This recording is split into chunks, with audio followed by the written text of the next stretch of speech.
What role do natural killer cells play in CFS? Imagine your immune system as a vigilant security team constantly on the lookout for troublemakers like viruses and abnormal cells. Natural killer cells are a key part of this team, acting quickly to identify and destroy threats before they can cause harm. In people with chronic fatigue syndrome or myalgic encephalomyelitis, research has shown that these natural killer cells don't work quite as well as they should. Studies over the past 20 years have found that the number of natural killer cells is often lower in people with CFS or ME. Even more important, their ability to kill infected or abnormal cells is significantly reduced. This means their cytotoxic activity, or their capacity to eliminate threats, can be about half of what is seen in healthy individuals. This impairment in natural killer cell function suggests that the immune system is not responding as effectively as it should. When natural killer cells are less active, it can make someone more vulnerable to viral infections and other immune challenges. Many studies have observed that this reduced activity can last 4 months or even years, and it often correlates with how severe the symptoms are. Patients may experience more fatigue, more frequent infections, and fluctuations in their condition that seem to match changes in natural killer cell activity. Scientists believe that the dysfunction might involve problems with cellular signaling pathways.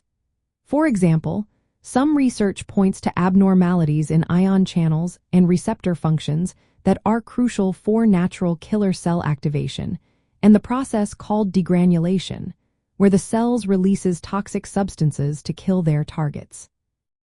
One specific example is the reduced function of TRPM3 ion channels on natural killer cells, which could contribute to their impaired activity. While the exact cause of this natural killer cell dysfunction in CFS or ME remains unclear, it is a consistent feature of the immune system abnormalities seen in these conditions. This dysfunction not only serves as a marker of immune impairment but also may play a role in the persistent fatigue and increased susceptibility to infections that many patients experience. Understanding these natural killer cell abnormalities helps researchers better grasp the immune system's role in CFS or ME and guides ongoing investigations into potential targeted therapies. However, it's important to remember that no current treatments specifically restore natural killer cell function as a standard approach.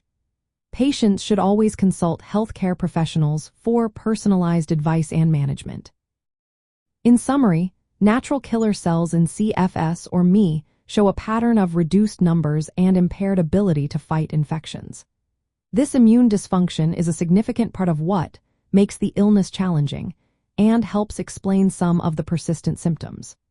Recognizing this aspect of immune system behavior is crucial for understanding the complexity of these conditions and for guiding future research efforts.